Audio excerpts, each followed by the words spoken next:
Hello and welcome back to a new emission of Vibro Español. In today's video, we are going to see the difference that we use in Spanish with masculine and feminine with people.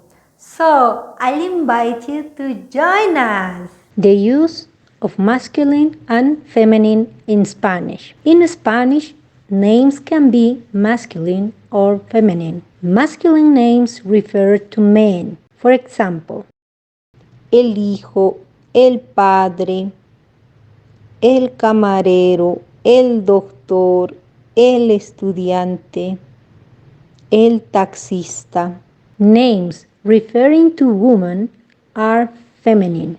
La hija, la madre, la camarera, la doctora, la estudiante, la taxista. There is a tendency for male names to end in O and female names to end in A. For example, masculine names like el niño, el cocinero. Females names like la niña, la cocinera.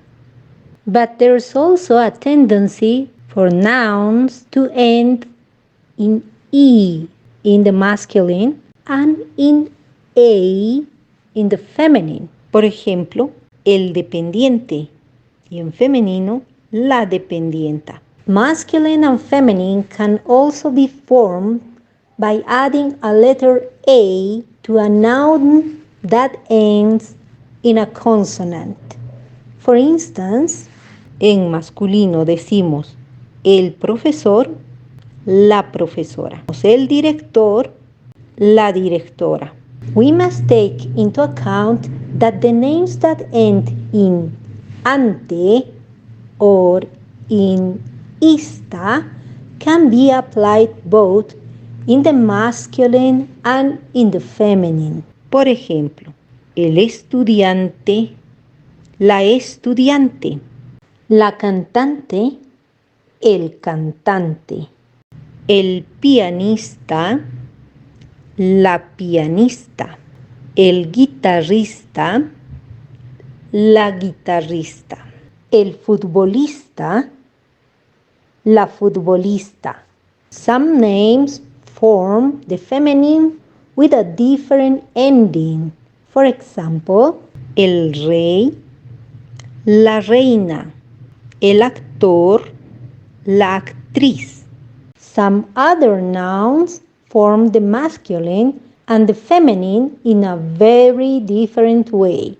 For example, el marido, la mujer, el papá, la mamá, el hombre, la mujer, el padre, la madre.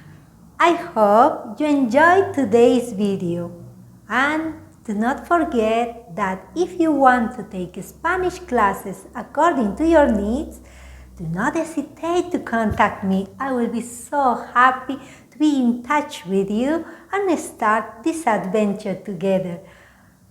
Meanwhile, I invite you to hit the subscribe button and turn on the notifications so you cannot lose any of our videos. Meanwhile, I say to you, hasta luego!